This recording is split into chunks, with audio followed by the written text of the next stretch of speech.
మరోసారి ప్రభువైన యేసుక్రీస్తు నామములో వందనాలు. వాక్యం చదువుకుందాం.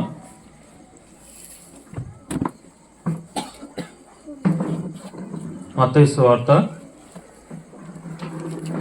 మొదటి అధ్యాయం. మత్తయి సువార్త మొదటి అధ్యాయం 21వ వచనం చదువుతున్నాను. మత్తయి సువార్త మొదటి అధ్యాయం 21వ వచనం చదువుతున్నాను. ఆమె యొక్క కుమారుని కనును తన ప్రజలను వారి పాపముల నుండి ఆయనే రక్షించును గనుక ఆయనకి యేసు అను పేరు పెట్టుదు అనను. ఇదిగో కన్యక గర్భవతి అయి కుమారుని కనును ఆయనకు ఇమ్మానుయేలును పేరు పెట్టుదురు అని ప్రభువు తన ప్రవక్త ద్వారా పలికిన మాట నెరవేరునట్లు ఇదంతయు జరిగెను. ఇమ్మానుయేలు పేరునకు భాషాంతరమున దేవుడు మనకు తోడు అని అర్థము. ఇదే వచనము పాత నిబంధనలో ఎక్కడ రాయబడిందో చూద్దాం. ప్రవక్త ద్వారా చెప్పబడిందని రాయబడింది కాబట్టి యెషయా గ్రంథం 7వ అధ్యాయం. యెషయా గ్రంథం 7వ అధ్యాయం 14వ వచనం. యెషయా గ్రంథము 7వ అధ్యాయం 14వ వచనం. కాబట్టి ప్రభు తానే ఒక సూచన మీకు చూపును, ఆలకించుడి. కన్యక గర్భవతి అయి కుమారుని కని అతనికి ఇమ్మానుయేలును పేరు పెట్టును. చిన్నమాట ప్రార్థన చేద్దాం. పరిశుద్ధుడైన తండ్రి, కృపా కనికరం కలిగిన దేవా, మరోసారి మీకే స్తోత్రాలు. మీ వాక్యం అర్థమయ్యేటట్లు మాతో మాట్లాడండి. ఇక్కడ ఉన్నవారు కూడా గ్రహించేటట్లు దేవా, మీరు ఎందుకు జన్మించారో, దేవా ఎందుకు మీరు ఈ భూలోకానికి అనుగ్రహించబడ్డారు, దేవా ఈ భూలోకానికి మీరు ఎందుకు పంపబడ్డారో అది అర్థమయ్యేటట్లు వీరందరితో మీరే మాట్లాడి మీరే కనికరం చూపించమని, కొన్ని సంగతులు గ్రహించినట్లు వారి హృదయాలు తెరవమని. అనేకమైన సంగతులు రాయబడినాయి, వాటిలో కొన్ని అయినా వీరి హృదయాలు ముద్రించబడి దేవ ప్రవర్తనలో మార్పు రాగలిగే కృపను మీరే అనుగ్రహించి నడిపించమని, సహాయం చేయమని, మమ్మల్ని అందరినీ బలపరచమని, మీ జననాన్ని గురించిన సంగతులు కొన్ని మేము తెలుసుకోగలిగే కృపను ఇవ్వమని మా ప్రభువు మా రక్షకుడైన యేసుక్రీస్తు పరిశుద్ధమైన నామంలో ప్రార్థించి అడిగి వేడుకుంటున్నాం తండ్రి, ఆమేన్. వాస్తవానికి మనం చదువుకున్న వాక్య భాగము దేని గురించి చెప్పండి? యేసు ప్రభు జననాన్ని గురించే. కొత్తగా చెప్పేది ఏమి లేదు. మనం మాట్లాడేది దేని గురించి అంటే ఇప్పుడు యేసు ప్రభు జననాన్ని గురించి. యేసు ప్రభు జననాన్ని గురించి చెప్పబడిన భాగాలు బైబిల్ గ్రంథంలో ఏమైనా ఉన్నాయంటే 4 సువార్తలు ఉన్నాయి. 4 సువార్తలు యేసు ప్రభు జీవితాన్ని గురించి చెప్పబడితే దాంట్లో 2 సువార్తలు మాత్రమే, సువార్థికులు మాత్రమే యేసు ప్రభు జననాన్ని చెప్పారు. ఎవరు చెప్పండి? అసలు 4 సువార్తల పేర్లు చెప్పండి ముందు. మత్తయి సువార్త, మార్కు సువార్త, లూకా సువార్త, యోహాను సువార్త. ఈ 4 సువార్తలు ఉన్నాయి. ఆ 4 సువార్తల్లో ఇప్పుడు మీరు అర్థం చేసుకోవాల్సింది ఏంటంటే, ఇద్దరు సువార్థికులు చెప్పిన సువార్తల్లోనే ఏమున్నాయి? యేసు ప్రభు జననం ఉన్నాయి. ఎవరెవరు సువార్తలో? మత్తయి సువార్త, లూకా సువార్త. చెప్పండి, ఏ సువార్తలో? మత్తయి సువార్త, లూకా సువార్త. మత్తయి సువార్తలో 2 అధ్యాయాలు, లూకా సువార్తలో 2 అధ్యాయాలు. చెప్పండి, ఎన్ని అధ్యాయాలు మొత్తం? 4 అధ్యాయాలు. యేసు ప్రభు జననాన్ని గురించి ఎన్ని అధ్యాయాలు రాయబడి? ఇప్పుడు 4 అధ్యాయాలు. బైబిల్ గ్రంథం అంతా 1189 అధ్యాయాలు. ఎన్ని? 89. దాంట్లో యేసు ప్రభు జీవితం 4 సువార్తలు ఎన్ని అధ్యాయాలు అంటే 89. 1189లో ఎన్ని అధ్యాయాలు యేసు ప్రభు జీవితాన్ని గురించి చెప్పండి? 89. ఆ 89లో యేసు ప్రభు జననాన్ని గురించి ఎన్ని అధ్యాయాలు చెప్పబడి? 4 అధ్యాయాలు. 4 అధ్యాయాలు మొత్తం మనం చదవం, కానీ నేను ఎందుకు చెప్పానంటే ఆ 4 అధ్యాయాలు మీరు చదివితే చాలా విషయాలు మీకు అర్థమవుతాయి. ఇప్పుడు ఆ 4 అధ్యాయాల్లో ఉన్న విషయాల్లో కొన్ని మాత్రమే మనం ఆలోచన చేస్తాం. ముందుగా రాయబడుతున్న సంగతి ఏంటంటే, దేవుడు మనందరి కొరకు ఒక వ్యక్తిని అనుగ్రహించాడు ఈ భూలోకానికి. ఎవరు? క్రిస్మస్ ఎందుకు జరుపుకుంటున్నారు అందరూ? యేసు ప్రభు పుట్టాడు. కానీ మీకైనా ఒక మాట అర్థం అవ్వాలి, ఆయన పుట్టడం మాత్రమే కాదు. వాక్యంలో ఇలా రాయబడింది, ఆ మాట చదువుదాం చూడండి. గలతీ పత్రిక 4వ అధ్యాయం 4వ వచనం. గలతీలకు రాసిన పత్రిక, అపోస్తులైన పౌలు గలతీలకు రాసిన పత్రిక 4వ అధ్యాయం 4వ వచనం చదువుదాం. అయితే కాలము పరిపూర్ణమైనప్పుడు దేవుడు తన కుమారుని పంపెను. చెప్పండి, దేవుడు తన కుమారుని పంపాను. ఆయన పుట్టడం మాత్రమే కాదు, ఏం చేయబడ్డాడు? పంపబడ్డాడు. మన జననాల వంటి జననం యేసు ప్రభు జననం కాదని ఎందుకు అంటున్నామంటే, మనం అందరం ఈ లోకానికి పంపబడలా, మనం అందరం కేవలం పుట్టామంతే. కానీ యేసు క్రీస్తు ప్రభు వారు ఆయన పుట్టడం మాత్రమే కాదు, ఆయన ఏం చేయబడ్డాడు? పంపబడ్డాడు. ఎక్కడి నుండి? ఇంకొక మాట చదువుదాం. ఈ వచనం అందరికి తెలుసు. యోహాను సువార్త 3వ అధ్యాయం 16వ వచనం. యోహాను సువార్త 3:16 ఏముంది? దేవుడు లోకమును ఎంతో ప్రేమించెను. ఆ తర్వాత మాట, ఆయన తన అద్వితీయ కుమారునిగా పుట్టిన వాని యందు విశ్వాసముంచు ప్రతి వాడును నశింపక నిత్య జీవం పొందినట్లు ఆయనను అనుగ్రహించాను. ఇప్పుడు చెప్పండి, యేసు క్రీస్తును దేవుడు ఏం చేశాడు? అనుగ్రహించాడు. ఈ రెండు మాటలు చెప్పండి అందరూ. యేసు ప్రభు పుట్టాడు, నిజమే. యేసు ప్రభు పంపబడ్డాడు, నిజము. యేసు ప్రభు అనుగ్రహించబడ్డాడు. అనుగ్రహము అంటే అర్థం ఏంటంటే ఇవ్వబడ్డాడు. వింటున్నారా? మనసు ఎక్కడే ఉందా? మూడింటికి 3 అర్థాలు ఉన్నాయి. పుట్టాడు అంటే ఈ లోకంలోనికి వచ్చాడు, శరీరధారిగా వచ్చాడని అర్థం. పంపబడ్డాడు అంటే ఇక్కడ పుట్టక ముందు ఆయన ఏమయ్యాడు? ఉన్నాడు, కానీ ఒక పని మీద ఈ భూలోకానికి పంపబడ్డాడు. అనుగ్రహించబడ్డాడు అంటే అది బహుమానం. ఎవరికి బహుమానం? ఆయనను అనుగ్రహించాడు అంటే అనుగ్రహము. అయ్యా, నీ అనుగ్రహం నాకు కావాలి అని అడుగుతారు. అంటే అర్థమేంటి? నీ దయ, నీ కనికరం నా మీద ఉండాలి. దేవుని దయ, దేవుని కనికరము మనందరి మీద ఉండడానికి ఎవరు అనుగ్రహించబడ్డారు? యేసు ప్రభు అనుగ్రహించబడ్డాడు. కాబట్టి 3 పదాలు మీరు చెప్పండి ఇప్పుడు. యేసు ప్రభు పుట్టాడు. మన పాటలన్నీ ఇదే ఉంటాయి. ఏమంటే పుట్టాడు పుట్టాడు అని పాడతాం, కానీ అనుగ్రహించబడ్డాడని పాడం, పంపాడని పాడం. మనం ఇందాక నుండి పాటలు వింటానే ఉన్నాం. అన్నిట్లో ఒకటే. కన్యక గర్భవతి అయి కుమారుని కనింది. ఆయన పుట్టాడు పుట్టాడు పుట్టాడని పాడాం, కానీ ఆయన పంపబడ్డాడు. ఎందుకు పంపబడ్డాడు? ఆయన అనుగ్రహించబడ్డాడు. ఎందుకు అనుగ్రహించబడ్డాడు? వాస్తవానికి చాలా మందికి తెలియని విషయం ఏంటంటే, క్రైస్తవుల్లో కూడా చాలా మందికి తెలియని విషయం ఏంటంటే, యేసు ప్రభు ఈ భూలోకంలో పుట్టక ముందు ఉన్నాడా లేడా? అందుకే ఆ మాట అర్థం అవడానికి వాక్యంలో ఇలా రాయబడింది. ఆయన మనందరి కొరకు ఏం చేయబడ్డాడు? పంపబడ్డాడు. పంపబడ్డాడు అంటే అర్థం ఏంటి? అంతకుముందు ఉన్నవాడే ఏం చేయబడతాడు? పంపబడతాడు. అందుకే యోహాను సువార్తలో ఇలా రాయబడింది. ఆయన ఎప్పటి నుండి ఉన్నాడంటే ఆది నుండి ఉన్నాడు. ఆది యందు వాక్యం ఉండెను, వాక్యము దేవుని యొద్ద ఉండెను, వాక్యము దేవుడై ఉండెను. 14వ వచనంలో ఏమన్నాడంటే, ఆ వాక్యమే శరీరధారి అయి కృపా సత్య సంపూర్ణుడుగా మన మధ్య నివసించాను. ఇప్పుడు ఎందుకు పుట్టాడు అంటే మన మధ్య నివసించడానికి.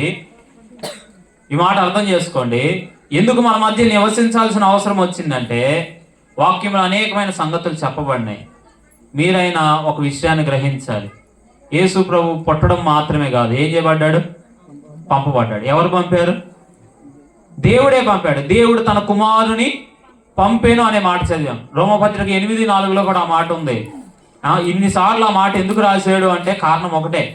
దేవుడే పంపాడంటే దేవుడు ఒక ఉద్దేశం కలిగి ఉన్నాడు. దేవుడే బహుమానంగా ఇచ్చాడంటే ఎవరు కూడా దానిని తనంతట తాను సంపాదించలేరు. కాబట్టి ఎలా ఇచ్చాడు? ఇప్పుడు మీకు ఒక మాట చెప్పనా. పెళ్ళికి వెళ్ళేటప్పుడు ఏం తీసుకెళ్తాం? ఏదైనా ఫంక్షన్కి వెళ్ళేటప్పుడు ఏమైనా తీసుకెళ్ళాలంటే ఏం తీసుకెళ్తాం? గిఫ్ట్ తీసుకెళ్తాం. ఇప్పుడు ఆ గిఫ్ట్, ఇప్పుడు మనం ఇక్కడ నుంచున్నాం అనుకోండి, గిఫ్ట్ ఇచ్చేవాడు ఏమన్నా డబ్బులు ఇస్తాడా? గిఫ్ట్ తీసుకునేవాడు ఏమన్నా డబ్బులు ఇస్తాడా? ఎవడో. గిఫ్ట్ ఇస్తున్నామంటే అర్థం ఏంటి? వారిని ప్రేమించి మనకు స్థాయి తగ్గట్లు మనం ఏం చేస్తాం? ఒక బహుమానం తీసుకొచ్చేస్తాం. నువ్వు డబ్బులు నేను ఇస్తానని అక్కడికి వెళ్ళి అంటామా? వెల పెట్టాం, డబ్బులు పెట్టే కొన్నాం, కానీ ఇచ్చేటప్పుడు ఎలా ఇస్తాం చెప్పండి? ఫ్రీగానే ఇస్తాం. బహుమానం అంటే ఏంటి చెప్పండి? కాబట్టి దేవుడు మనందరికి బహుమానంగా ఒక వ్యక్తిని ఇచ్చాడు. ఆయన ప్రభు అయిన యేసుక్రీస్తు. ఎందుకు అంటే ఎవరు కూడా ఆయన సంపాదించుకోలేరు. ఎందుకు సంపాదించుకోలేరంటే మనం సంపాదించగలిగినంత తక్కువ వాడు కాదు ఆయన. వాస్తవానికి ఆయన జననాన్ని గురించి మనం మాట్లాడుతున్నాము. చరిత్రలో ఆయన గురించి మనం చూస్తూ వెళ్తే ఆయన గురించి ఇలా రాయబడింది. యెషయా గ్రంథం 6వ అధ్యాయంలో ఇలా చెప్పబడింది. అత్యున్నతమైన సింహాసనం మీద ఆసీనుడు అని చెప్పబడింది. అత్యున్నత అంటే అర్థం ఏంటి? అత్యున్నతమైన అంటే అర్థం ఏంటంటే ఎవరు ఎక్కలేని ఉన్నతమైన ఆ స్థలములో ఆయన సింహాసనాసీనుడిగా కూర్చున్నాడు. ఆ పరలోకంలో ఆయన మాత్రమే ఉన్నాడు. ఆయనను ఎవ్వరూ చూడలేకపోతున్నారు, దూతలు కూడా చూడలేదు. ఇలా అర్థం చేసుకోండి.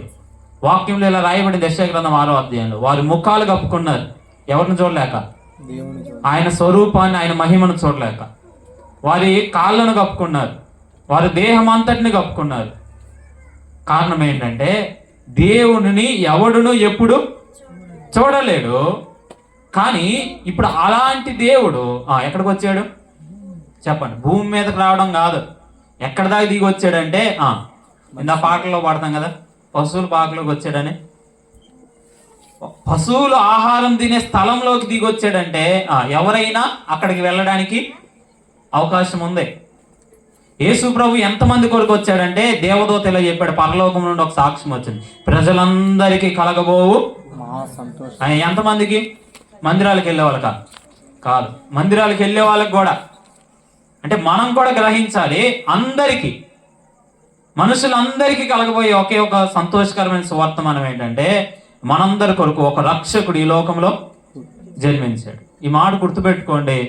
యేసు ప్రభు ఎవరి కొరకు వచ్చాడు? ఇప్పుడు ప్రజలందరి కొరకు, అంటే మన అందరి కొరకు వచ్చాడు. ఇలా చెప్పుకోండి, అందరి కొరకు కాదు, నీ కొరకు వచ్చాడని నువ్వు నమ్ముతున్నావా లేదా? రక్షకుడు అన్నాడు. రక్షకుడు ఎవరికి అవసరం?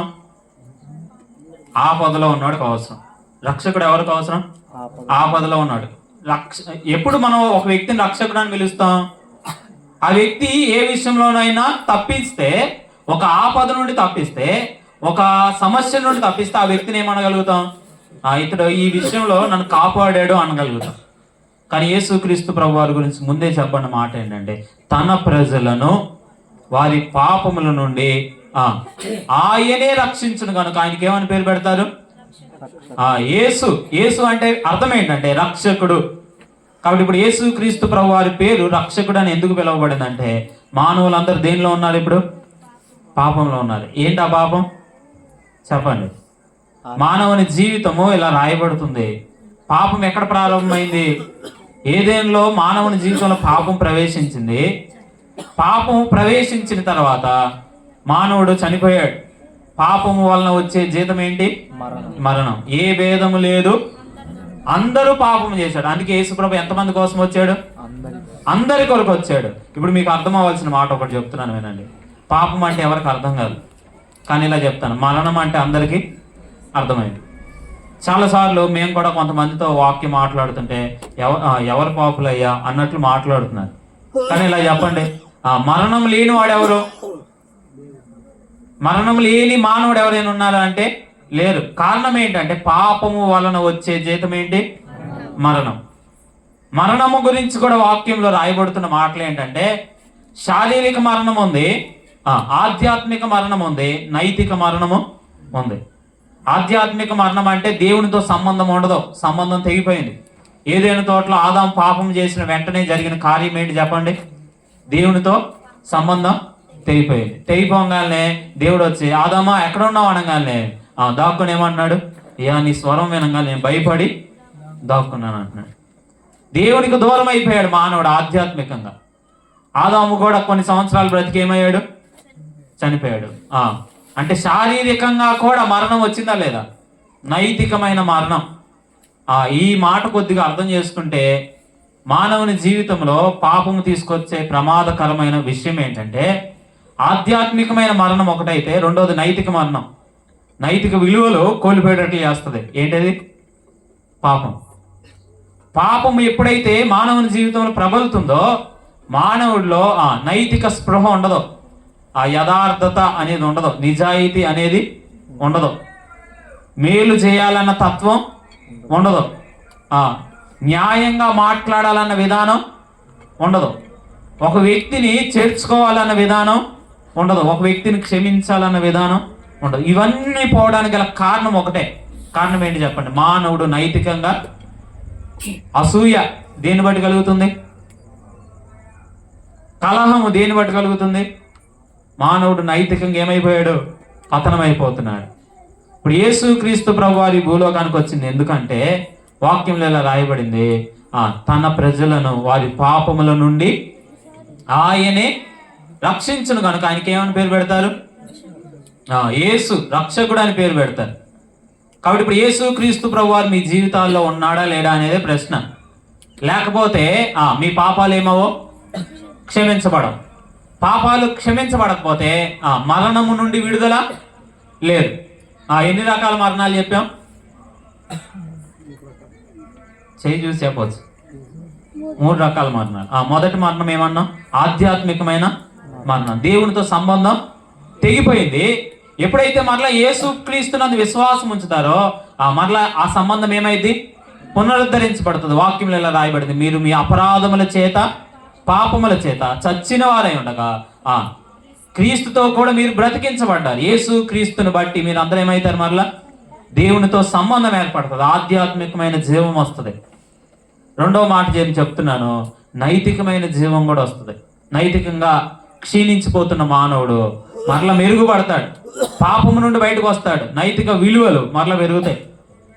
అర్థమవుతుందా? మంచితనం అనేది పెరగాలి అంటే ఒకే ఒక వ్యక్తి ద్వారా సాధ్యం. ఎవరైనా?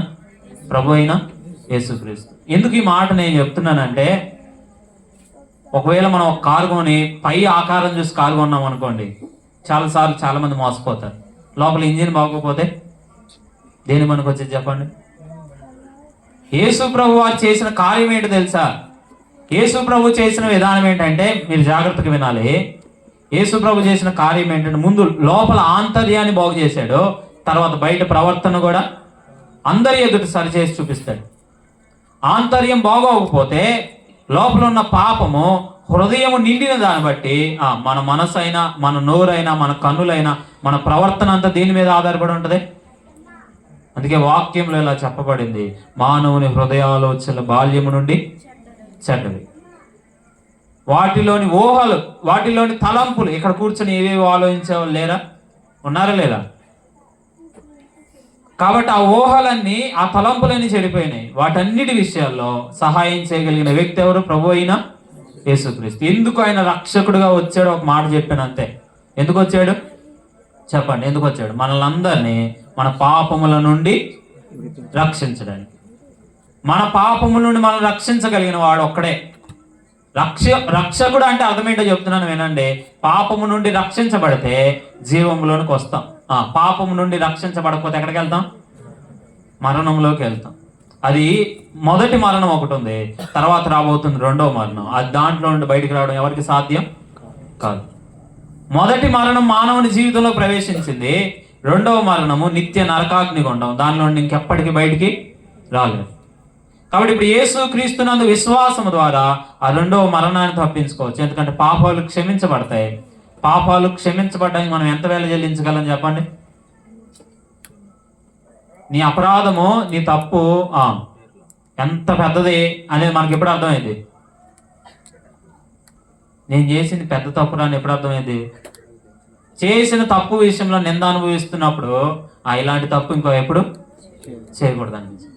చేసిన తప్పు విషయంలో అవమానం అనుభవిస్తున్నప్పుడు ఏమనిపించింది చెప్పండి? ఇలాంటి తప్పు ఇంకెప్పుడు జరగకూడదు అనిపించింది. ఇప్పుడు చూడండి, సర్వలోకం మీద ఉన్న ఆ పాపం యొక్క అవమానం ఎవరు భరించారు? ఆయన అవమానం భరించాడు, ఆయన నింద భరించాడు, ఆయన అపహాస్యం భరించాడు. వాక్యంలో ఎలా రాయబడింది? ఆయన పొందిన దెబ్బల చేత మనకు స్వస్థత కలిగిందని ఎందుకు రాశాడంటే, దానిని రోమపత్రిక 8:4 ఉంది. ఏమని రాయబడిందంటే, దేవుడు తన సొంత కుమారుని పాప శరీరాకారంతో పంపి ఆయన శరీరమందు మన పాపానికి శిక్ష. శిక్ష ఎవరిది? పాపం ఎవరు చేశారు? మనం అందరూ. శిక్ష ఎవరికి రావాలి చెప్పండి? శిక్ష ఎవరికి రావాలి? మనకు రావాలి. ఇప్పుడు ఎవరి శరీరంలో శిక్ష భరించబడింది? యేసుక్రీస్తు ప్రభువు. యేసుక్రీస్తు జననం ఎందుకోసం అంటే పండగ చేసుకోవడానికి కాదు. యేసుక్రీస్తు జననం ఎందుకోసం? ఆయన పుట్టిందే ఎందుకొరకు చెప్పండి? మరణించడానికి. ఆయన గురించిన ప్రవచనాలు నేను చెప్పిన 2 అధ్యాయాలు చదవండి. సుమయోను ఆయన ఇలా చెప్పాడు మరియకి ముందుగానే. ఏమంటున్నాడంటే, మరియా నీ గుండెలలో నుండి బలమైనది ఒకటి వెళ్ళబోతుంది, నువ్వు చాలా గాయపరచబడబోతున్నావు అని చెప్పాడు. దేని గురించి చెప్పాడంటే, యేసు ప్రభు శిలువ గురించి చెప్పాడు ఆయన ప్రవచనం. ఏంటంటే, యేసుక్రీస్తు ప్రభు వారు సర్వలోకం కొరకు మరణించినప్పుడు తల్లిగా ఆమె వేదన గురించి సుమయోను మాట్లాడతాడు. అంటే యేసుక్రీస్తు ప్రభువు ఈ భూలోకానికి వచ్చింది ఎందుకు? మరణించడానికే. దేవదూత చెప్పింది దేని గురించి? ఆయన రక్షకుడుగా ఈ భూలోకానికి రావడానికి గురించే. ఇప్పుడు మనలో ఇక్కడ చూసాం మత్తయి సువార్తలో యోసేపుతో దేవదూత మాట్లాడుతుంది దేని గురించి? రక్షకుడు గురించి. అంటే రక్షణ అనేది మానవుని జీవితంలో చాలా అవసరం. కాపుదల, భద్రత అనేది మనిషికి చాలా అవసరం. అది ఎవరి దగ్గర దొరుకుతుందంటే యేసు ప్రభు దగ్గర మాత్రమే దొరుకుతుంది. యేసు ప్రభు జననాన్ని గురించి చెప్తున్నాను కాబట్టి, ఇక్కడ చాలా మంది పిల్లలు ఉన్నారు కాబట్టి ఇంకొక మాట నేను చెప్పాలనుకున్నాను. ఏంటంటే యేసు ప్రభు జననము ఇప్పుడు లోకంలో మాట్లాడుతున్నట్లు రుజువులు లేనిది కాదు. ఆయన జన్మించాడు అనడానికి అనేకమైన రుజువులు ఉన్నాయి. అసలు ఆయన జన్మించక ముందే అనేకమైన విషయాలు ఆయన గురించి రాయబడినాయి. ఒక చరిత్రకారుడు ఉన్నాడు, పీటర్ స్టోలెన్ అనే చరిత్రకారుడు. ఆయన ఎక్కువగా పరిశీలన చేస్తూ ఉంటాడు. ఆయన ఇలా అన్నాడు, ఏదైనా ఒక వ్యక్తి జన్మిస్తాడని ఎవరైనా చెప్తే, ఒకవేళ ఆ వ్యక్తి గురించి ఒక 5 విషయాలు చెప్పాడంటే అవి నెరవేర్చబడాలంటే ఇప్పుడు దగ్గరలో ఎప్పుడు నెరవేర్చబడ కొన్ని లక్షల సంవత్సరాలు, ఒక 6 లక్షల సంవత్సరాలైనా తక్కువ పట్టింది, అంత తొందరగా నెరవేరవు అని చెప్పాడు. అంటే మీకు ఒక మాట చెబుతాను నేనండి, నా గురించి ఎవరైనా ఒక 100 సంవత్సరాల క్రితం ఇలా చెప్పారనుకో, ఈ ఊర్లో పుడతాడు, ఈ సంవత్సరంలో పుడతాడు, ఈ వ్యక్తికి పుడతాడు, ఈ వంశంలో పుడతాడు అని చెప్పాడు అనుకోండి, ఇది జరగాలంటే చెప్పండి కొన్ని లక్షల సంవత్సరాల తర్వాత ఏదో ఒక కోఇన్సిడెంట్ గా జరిగింది. కానీ అలా కాదు. యేసు ప్రభు వారి గురించి కొన్ని వందల సంవత్సరాల ముందే లేఖనాల్లో చెప్పాడు. ఎక్కడ పుడతాడు చెప్పండి? పశువుల పాకలో పుడతాడని ప్రవచనం ఎగలేదు. బెత్లెహేంలో పుడతాడని ప్రవచనం ఉంది. బెత్లెహేం అంటే చెప్పండి, అదొక ప్రాంతం కదా. అంటే ఏ ప్రాంతంలో ఏ ఊర్లో పుడతాడో కూడా చెప్పబడింది. యేసు ప్రభు ఏ ఊర్లో పుడతాడో మీకా గ్రంథంలో మీకా ప్రవక్త యెషయాతో పాటు సమకాలికుడైన మీకా ఇలా రాశాడు, యూదయా దేశపు బెత్లెహేమా, యూదావార్లు నువ్వు ఎంత మాత్రమో అల్పమైందా, ఇశ్రాయేలును పరిపాలించే అధిపతి నీలో నుండి వస్తాడని చెప్పాడు. ఆ ప్రవచనాన్ని మత్తయి సువార్త 2వ అధ్యాయం 5వ వచనంలో కూడా ఎత్తి యేసు ప్రభు వారు జన్మించినప్పుడు జ్ఞాపకం చేయబడింది. ఇప్పుడు చెప్పండి, ఎక్కడ పుడతాడో చెప్పాడు, బానే ఉంది. 2 ఎవరికి పుడతాడు? కన్యకకు పుడతాడు అన్నారా? ఇది కూడా బానే ఉంది. కన్యక గర్భవతి కుమారుడు, ఇందాక మీకు వచ్చిన చూపించేశాను యెషయా గ్రంథంలో. ఇంకా చెప్పండి, ఇంకా ఏ వంశంలో నుండి పుడతాడు? అసలు ఆ వంశావళి ఇలా రాశాడు, అబ్రహాము కుమారుడు అనబడతాడు అన్నాడు. అబ్రహాం కాలంలో ఉన్న వాళ్ళకి అర్థమైంది.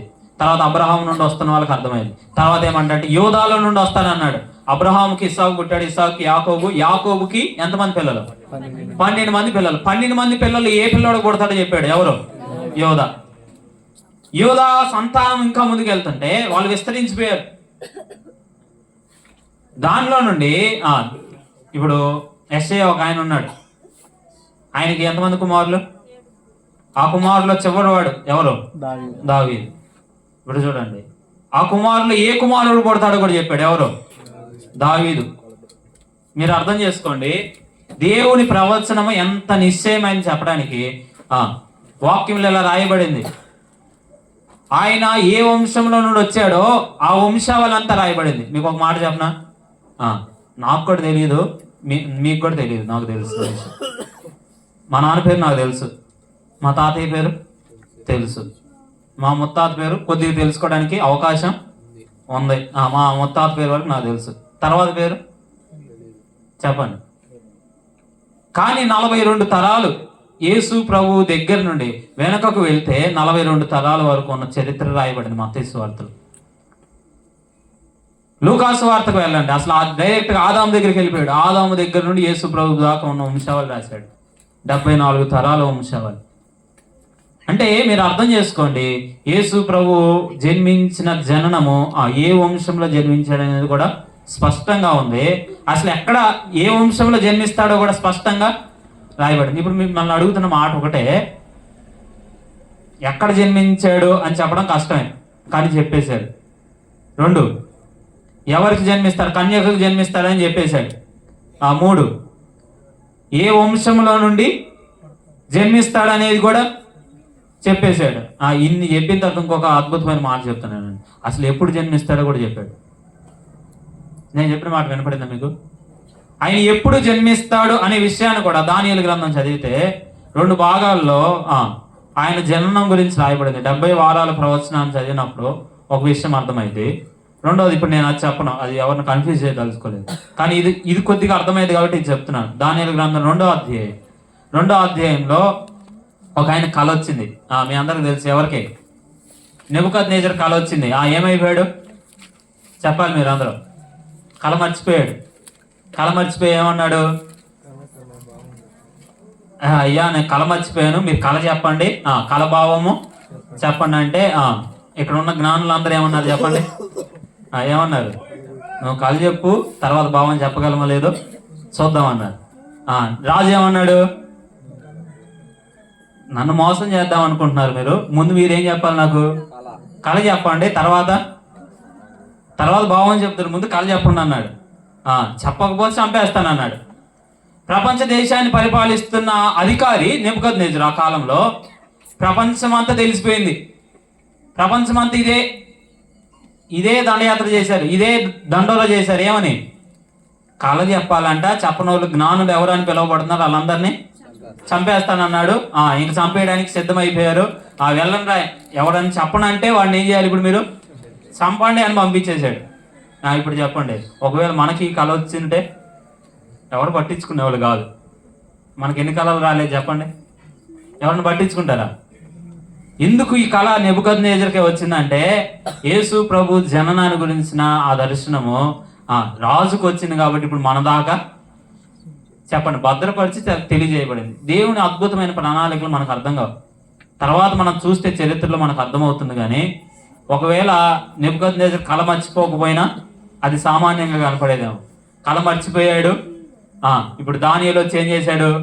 రాజా కొంత సమయం కావాలన్నాడు, ప్రార్థన చేశాడు, విషయాలు తెలుసుకున్నాడు, ఆ కళ చెప్పాడు, కళభావం చెప్పాడు. ఇప్పుడు నేను చెప్పబోతుంది ఏంటంటే ఆ కళభావమే. కళ ఏంటి లేదు, ఒక ఆయన నిలబడి ఉన్నాడు, ఒక ప్రతిమ నిలవబడి ఉంది. ఆ ప్రతిమ తలకాయ ఏమో బంగారం, ఈ భాగం ఏమో వెండి, తర్వాత ఇత్తడి, తర్వాత ఇనుము, 4 భాగాలకు చేయబడింది. ఇప్పుడు దానియేలు ఇది రాజా నీకు వచ్చిన కళ అనగానే రాజు అన్నాడు, నిజమే ఇదే కళ నాకు వచ్చింది, నాకు భలే గుర్తొచ్చింది అన్నాడు. బానే ఉంది, సరే భావం చెప్పాలి. ఇప్పుడు నేను భావం చెప్తాను. నేను రాజా, బంగారపు తల ఎవరో కాదు నీవే. ఈ 4 లోహాలు ఏంటంటే 4 రాజ్యాలు అని చెప్పాడు. మొదటి రాజ్యం ఏంటి? బంగారం, బబులోను రాజ్యం. తర్వాత రాజ్యం, నీ తర్వాత ఇంకొక రాజ్యం వచ్చింది రాజా, అది నీ అంత గొప్పది కాదు, బంగారం అంత గొప్పది కాదు, కానీ దానికి కూడా ఘనత ఉంది అని చెప్పాడు. దాని తర్వాత ఇంకొక రాజ్యం వచ్చింది, దానికి కూడా ఘనత ఉంది. తర్వాత ఇంకొక రాజ్యం వచ్చింది, దానికి కూడా ఘనత ఉంది అని చెప్తూ 4 రాజ్యాలు చెప్పాడు. ఒకటి బబులోను రాజ్యం, రెండోది మాదియా పారసిక రాజ్యం, తర్వాత గ్రీకు రాజ్యం, తర్వాత రోమా రాజ్యం. ఈ కళలు చెబుతూ ఏమన్నాడంటే, ఇప్పుడు ఆ కళలో ఏం జరిగిందంటే చేతి సహాయం లేకుండా ఒక రాయి వచ్చింది. రాయి తీయబడి ఆ రాయి ఏం చేసింది? ఆ ప్రతిమను తుత్తునీయులుగా పగలగొట్టింది. ఆ చేతి సహాయం లేకుండా తీయబడిన ఆ చిన్న రాయి ఇప్పుడు పెద్దదైపోయి ఎంత అయిందంటే భూలోకమంతా పెద్దదైపోయింది. ఆ రాజ్యము అలా స్థాపించబడింది. ఆ రాజ్యం ఎప్పటికీ లయము కాదు అని చెప్పాడు. వినపడింది నేను చెప్పింది? చేతి సహాయం లేకుండా తీయబడిన రాయి ఎవరు? ప్రభు అయిన యేసుక్రీస్తు. ఏ కాలంలో వచ్చాడు? బబులోను కాలంలో వచ్చాడా? తర్వాత మాదియా పారసిక కాలంలో వచ్చాడా? లేదు. చదువుకున్న పిల్లలకైతే అర్థమైపోద్ది. ఫస్ట్ బబులోను రాజ్యము పరిపాలన చేసింది, తర్వాత మాదియా పారసిక రాజ్యము, తర్వాత గ్రీక్ రాజ్యం, తర్వాత రోమా రాజ్యం. ఇప్పుడు చెప్పండి, ఆ రాయి రోమా కాలంలో రావడం అనే విధానాన్ని జ్ఞాపకం చేశారు. కాబట్టి ఆ ప్రవచనం 2 విధాలుగా ఉంది. మొదటి రాకడ గురించి నేను మాట్లాడుతున్నాను ఇప్పుడు. అది ఏ కాలంలో వచ్చింది? రోమా సామ్రాజ్య కాలంలో వచ్చింది. ఇంకొక అద్భుతమైన సంగతి చెప్తాను. రోమా అధిపతుల్లో ఒక ఆయన ఉన్నాడు. జూలై ఆగస్టు నెలలు ఉన్నాయా లేవా? ఉన్నాయి కదా. జూలై అనే పేరు ఎక్కడి నుండి వచ్చింది అంటే జూలియస్ సీజర్ అనే వ్యక్తి దగ్గర నుండి వచ్చింది. ఆయన కూడా రోమా అధికారి, అందుకు చెప్తున్నాను, రోమా చక్రవర్తి. తర్వాత జూలియస్ సీజర్ బాగా పరిపాలన చేశాడు. ఆయన తర్వాత ఇంకొక ఆయన వచ్చాడు. ఆయన ఏమని పెట్టుకున్నాడు అంటే సీజర్ అగస్టస్ అని పేరు పెట్టుకున్నాడు. ఆయన పేరు ఏం పేరు? అగస్టస్. దీంట్లో జూలియస్ సీజర్ అనే ఆయన దగ్గర నుండే ఆయన పేరు మీద కానీ జులై అని నిలబెట్టారు. సీజర్ అగస్టస్ అనే పేరు మీదుగా ఏ పేరు పెట్టారు మీరే చెబుతారు. ఇప్పుడు ఆగస్ట్ నిలబెట్టారు అంతే, కొత్తగా చెప్పింది ఏం లేదు. ఈ రెండు పేర్లు ఎక్కడ మీకు కనపడతాయి? ఎక్కడ ఈ అగస్టస్ అనే పేరు కనపడుతుంది? లోకాసు వార్త 2వ అధ్యాయం చదవండి జాగ్రత్తగా. జనసంఖ్య రాయబడుతున్నప్పుడు యేసు ప్రభు జనన కాలంలో కైసర్ ఔగుస్త్ అని ఆయన, సీజర్ అగస్టస్ అని ఆయన అక్కడ ఉన్నాడు. ఇప్పుడు చెప్పండి, ఆగస్ట్ నెల లేదని ఎవరైనా చెబుతారా? చెప్పరు. చెబితే ఏమంటాం? తెక్కలోడు అంటాం, అందుకంటే ఏమనం కదా. ఇప్పుడు చెప్పండి, అదే కాలంలో పుట్టింది ఎవరు? యేసుక్రీస్తు. ఇప్పుడు యేసుక్రీస్తు లేడు, ఇదంతా ఒక కథ, ఏదో రాసుకున్నారు అంటే మీకు అర్థమైందా నేను చెప్పింది? అంటే చరిత్ర పరంగా కూడా దేవుడు మనకేముంచాడు? ఆధారాలు ఉంచాడు. అంటే హేతుబద్ధంగా ఆలోచిస్తే అలా కూడా మనకి దేవుడు ఏముంచాడు? ఆధారాలు ఉంచాడు. బెత్లెహేం అనేది ఒక కథ కాదు. బెత్లెహేం అనే ఊరు ఉంది ఇప్పుడు కూడా. ఇప్పుడు ఉండమే కాదు, అది చరిత్రలో ఎప్పటి నుండో ఉంది. యేసు ప్రభు పుట్టక ముందు ఆ ఊరు ఉందా లేదా? ఉంది. ఆది కాండం నుండి ఆ ఊరి పేరు మనం చూస్తాం. కానీ ఆయన జన్మించాడు అనడానికి రుజువులు ఇప్పటికి కూడా మనకి ఉన్నాయి. ఇవన్నీ ఎందుకు చెప్తున్నానంటే ఆయన జననానికి రుజువులు ఉన్నాయి. ఆయన ఎప్పుడు జన్మించాడో చెప్పబడింది, ఎక్కడ జన్మించాడో చెప్పబడింది, ఇంకా ఎవరికి జన్మించారో చెప్పబడింది. ఇలా అనేకమైన విషయాలు చెప్పండి. అసలు ఎందుకు వచ్చాడు అనేది మనం చెప్పాం ఒక మాట. ఎందుకు వచ్చాడు చెప్పండి. తన ప్రజలను వారి పాపముల నుండి ఆయనే రక్షించును గనుక ఆయనకు యేసు అను పేరు పెట్టుదురు. కాబట్టి ఇప్పుడు ఆయనకి ఏమని పేరు పెట్టబడింది? యేసు అని పేరు పెట్టబడింది. ఇంకొక పేరు కూడా ఇవ్వబడింది. ఆ పేరు ఏంటో చెప్పి నేను ఆపేస్తాను. ఏంటి ఆ పేరు అంటే? ఇమ్మానుయేల్. చెప్పండి, ఇమ్మానుయేల్. ఇమ్మానుయేల్ అంటే అర్థం ఏంటి? దేవుడు మనకు తోడు. చెప్పండి, దేవుడు మనకు తోడు. ఎవరికి దేవుడు తోడుగా ఉంటాడు? ఎవరికి తోడుగా ఉంటాడు? మనకి అన్నారు, బాగానే ఉంది. మనకి అండంగా అంటే ఇలా అనాలి. ఎవరు దేవుడికి తోడుగా ఉంటాడంటే ఎవరు పాపాలు అయితే క్షమించబడతాయో వాళ్ళకి దేవుడు తోడుగా ఉంటాడు. అయ్యా మిగతా వాళ్ళ సంగతి ఏంటి? వినపడుతుందా? మిగతా వాళ్ళ సంగతి ఏంటి? కొద్దిగా ఆలోచించి చెప్పండి. పాపాలు క్షమించబడకపోతే దేవుడు ఎందుకు తోడుగా ఉండడు? పాపం క్షమించబడకపోతే పాపం వల్ల ఏమొస్తుంది? మరణం వస్తుంది. 3 మరణాలు చెప్పాం. చెప్పండి, ఏమేమి మరణాలు? ఆధ్యాత్మిక మరణం అంటే దేవునితో సంబంధం కోల్పోతాం. ఇప్పుడు ఎప్పుడైతే యేసు ప్రభుని నమ్మేమో మరలా తిరిగి దేవునితో ఏం ఏర్పడింది? సంబంధం ఏర్పడింది. ఎందుకు ఇప్పుడు తోడుగా ఉంటాడంటే ఆయనకి మనకు మధ్య ఉంది ఇప్పుడు సంబంధం ఉంది. మనం ఆయన ఏమని పిలవగలుగుతున్నాం? తండ్రి అని పిలవగలుగుతున్నాం. అవునా కదా? ప్రార్థన చేసే ప్రతిసారి ఏమంటాం? పరిశుద్ధుడైన తండ్రి, పరలోకమందున్న తండ్రి, నీతి స్వరూపుడు వగు తండ్రి. తండ్రి అనే అనుభవం, ఆ సంబంధాన్ని ఏర్పరచడానికి యేసుక్రీస్తు ప్రభువారి భూలోకానికి వచ్చాడు. మన పాపాలన్నింటినీ క్షమించాడు. ఇప్పుడు మనకి దేవుడికి మధ్య ఏం ఏర్పడింది? సంబంధం ఏర్పడింది. ఈ సంబంధం ఏర్పడకుండా దేవుడు తోడుగా ఉండాలంటే కుదిరిద్దా? కుదరదు. మానవుడు దూరంగా వెళ్ళిపోయాడు. దూరంగా వెళ్ళిపోయే కొద్దీ ఏమవుతుందో మరలా చెప్తున్నాను వినండి. ఆదాం దగ్గరికి వెళ్దాం. దూరం అయ్యాడు, కుటుంబంలో సమస్యలు ఎదురైంది. కుటుంబంలో సరిగా తన పిల్లల్ని పెంచుకోలేకపోయాడు. తమ్ముడు అన్న ఏం చేసేసారు? పెద్ద గొడవ అయిపోయిందా లేదా? నరహత్య దాకా వెళ్ళింది. అంటే పాపం యొక్క విస్తరణ మీరు గమనించండి. ముందు భార్యాభర్తల మధ్య గొడవ వచ్చిందా లేదా? దేవుడి ముందే గొడవ పడ్డారు. తర్వాత అది ఎక్కడి దాకా వెళ్ళింది? పిల్లల దాకా వెళ్ళింది. ఆ పిల్లలు కూడా ఎక్కడి దాకా వెళ్ళిపోయారు? నరహత్య. మొట్టమొదటి నరహంతకుడు ఎవరు? కయ్యూనే. అర్థమవుతుందా? ఇలా మీరు జాగ్రత్తగా చదువుకుంటూ వెళ్ళండి. పాపం అంతా విస్తరణ అక్కడే జరిగింది. నేను ఒకే మాట చెప్తున్నాను, పాపము మానవుని జీవితంలో చాలా ప్రమాదకరం. అది క్షమించబడాలి. క్షమించబడి దేవునితో సంబంధం ఏర్పడితేనే మన జీవితాల్లో మార్పు కలుగుతుంది.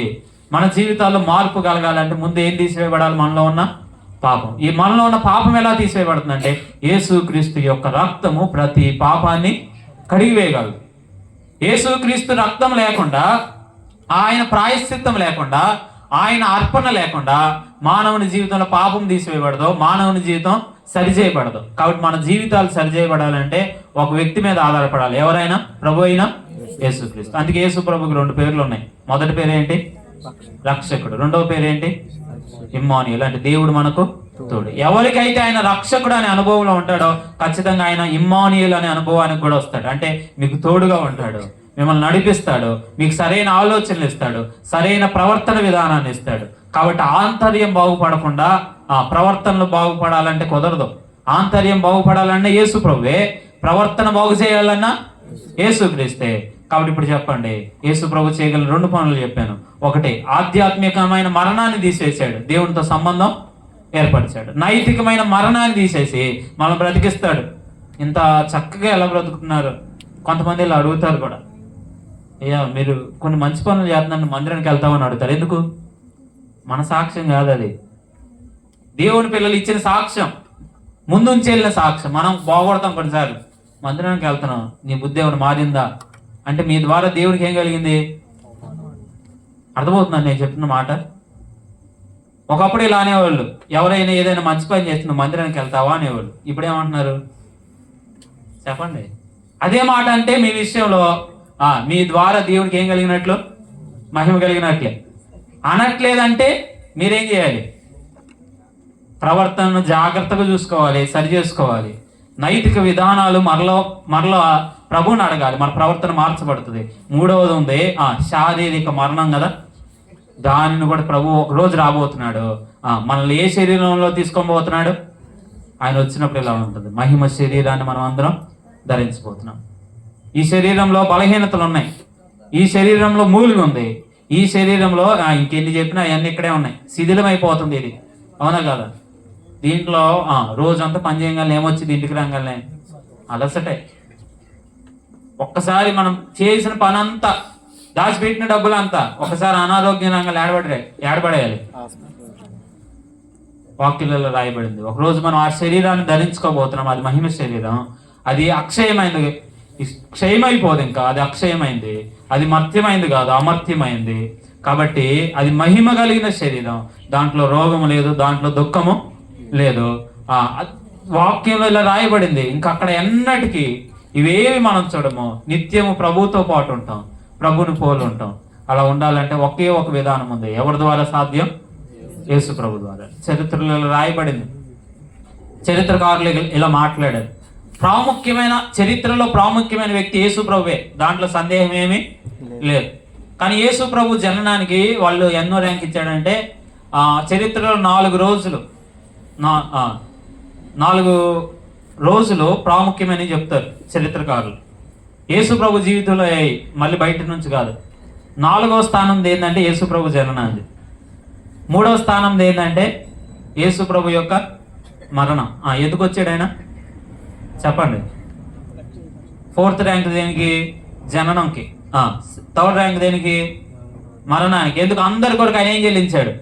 ప్రాయశ్చిత్తం చెల్లించాడు. కానీ మరణించిన ఆయన అలానే లేడు, ఏం చేశాడు? తిరిగి లేచాడు. అందుకే 2వ గొప్ప దినం ఏంటంటే ఆయన పునరుద్ధానమే. మొదటి గొప్పది ఏంటంటే ఆయన పునరుద్ధానం వల్ల ఏం జరిగిందో మానవులందరూ ఒకరోజు చూడబోతున్నారు. అదే ఆయన రాకడ. ఎందుకు ఇవన్నీ చేశాడు అనేది ఆ రోజు అర్థమైంది. ఎందుకు చేశాడు? ఈ శరీరాన్ని మార్చడానికి. భౌతికమైన మరణాన్ని కూడా ఆ రోజు జయం మనం చూడబోతున్నాం. ఈ రోజు మనం ఆధ్యాత్మికమైన మరణము తొలగించబడి జీవితాలు మార్చబడటం, నైతిక విలువలు రావడం మనిషి జీవితంలో చూస్తున్నాం, విశ్వాసుల జీవితాల్లో చూస్తున్నాం.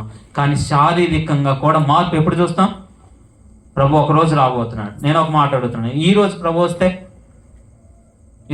వస్తే మీ హృదయంలో ఎవరికి వాళ్ళు అడగండి, యేసు ప్రభు ఈ రోజు వస్తే మీరు అందరు ప్రభుతో పాటు ఉండడానికి సిద్ధంగా ఉన్నారా? ఉండాలంటే మీ పాపాలు ఏమవ్వాలి? క్షమించబడాలి. మీకు దేవునికి మధ్య ఒక సంబంధం ఏర్పడాలి. ఆ సంబంధం ఏర్పడకపోతే యేసు ప్రభు వచ్చాడని ఎన్ని సంవత్సరాలు కూర్చొని పాటలు పాడిన ఉపయోగం లేదు. అర్థమవుతుందా? అద్భుతమైన పాట ఎవరు పాడారు అంటే దూతలే పాడారు. ఏమని పాడారు? సర్వోన్నతమైన స్థలముల్లో దేవునికి మహిమ. అంటే ఇప్పుడు చెప్పండి, ఆయన ఎక్కడి నుండి వచ్చాడని వాళ్ళు జ్ఞాపకం చేస్తున్నారు. సర్వోన్నతమైన స్థలాల్లో ఉండవలసిన వాడు వాళ్ళు ఎక్కడ చూసి పాడుతున్నారు? ఆ పశువుల తొట్లో. అంటే అసలు ఆ మాట నాకు చాలా ఆశ్చర్యం అనిపిస్తుంది. పరలోకానికి రాజు, రాజులకు రాజు అని ఆయనకి పేరుంది. పశువులు ఆహారం తినే స్థలంలో అక్కడ పడున్నాడంటే ఒకవేళ ఆయన రాజగృహంలో ఉంటే ఆ గొర్రెల కాపర్లు రావడానికి అవకాశం ఉండేది కాదు. ఓన్లీ జ్ఞానులు వచ్చి చూసి వెళ్ళేవాళ్ళు, జ్ఞానులు కూడా రాజులు కాబట్టి. కానీ యేసు ప్రభు ఎంత అవకాశం ఇచ్చాడంటే, జ్ఞానులు అయినా గొర్రెల కాపర్లైనా, గొప్పవారైనా తక్కువ వారైనా, జ్ఞానం గలవారైనా జ్ఞానము లేని వారైనా ఎవరైనా యేసు ప్రభు దగ్గరికి రావచ్చు. ఎందుకంటే ఆయన అందరి కొరకు ఉన్నాడు. అందుకే యేసు క్రీస్తు అందరికీ ప్రభు. ఆయన అందరి కొరకు ప్రాయశ్చిత్తం చెల్లించాడు, అందరి కొరకు విమోచన క్రయధనంగా అర్పించబడ్డాడు. ఆయన ప్రతి మనుషుని కొరకు మరణాన్ని అనుభవించాడు. వాక్యంలో మొట్టమొదటి ప్రవచనం అదే, యేసు ప్రభు జననాన్ని గురించి. ఏమని రాయబడింది? ఆదికాండం 3:15 ఏముంది? ఆయన స్త్రీ యందు పుడతాడు, ఏం చేస్తాడు? సాతానును చితక దొరుకుతాడు. ఏమైంది? అపవాదిని ఏం చేసేసాడు? హెబ్రీ పత్రిక 2:14 నెరవేర్పు ఉంది అక్కడ. మనమందరం రక్త మాంసంలో ఉండి మరణానికి భయపడుతున్నప్పుడు ఆయన కూడా రక్త మాంసంలో పాలువాడే ఆ మరణం యొక్క బలము కలిగిన అపవాదిని జయించాడు. అపవాది శక్తులు లయమైపోతాయి ఎక్కడ? యేసుక్రీస్తు నామంలోని. అపవాది ఓడిపోయాడు ఎక్కడ? యేసుక్రీస్తు ద్వారానే. కాబట్టి యేసుక్రీస్తు నందు విశ్వాసం ఉంచకపోతే ఇవన్నీ కలగవు. ఒక మాట చెప్తున్నాను, నిజంగా మీరు అయ్యా నేను అపరాధంలో ఉన్నాను నాకు అర్థమవుతుంది, పశ్చాత్తాపడండి, ప్రభు వైపు తిరగండి, ఆయన యందు విశ్వాసం ఉంచండి, ప్రభు నాకు సహాయం చేయను. ఆయన మీకు ఏం చేస్తాడు? సహాయం చేస్తాడు. ఆయన మీకు రక్షకుడుగా ఉంటాడు. రెండోది, ఒకటి రక్షకుడుగా ఉంటాడు, రెండోది ఇమ్మానుయేలుగా ఉంటాడు. అర్థమైందా? పాపాలను రక్షిస్తాడు, మీకు తోడుగా ఉండి మీ జీవితాలను నడిపిస్తాడు. అలాగ ఉండునట్లు ప్రభు మనందరికీ సహాయం చేయను గాక. ఆమేన్.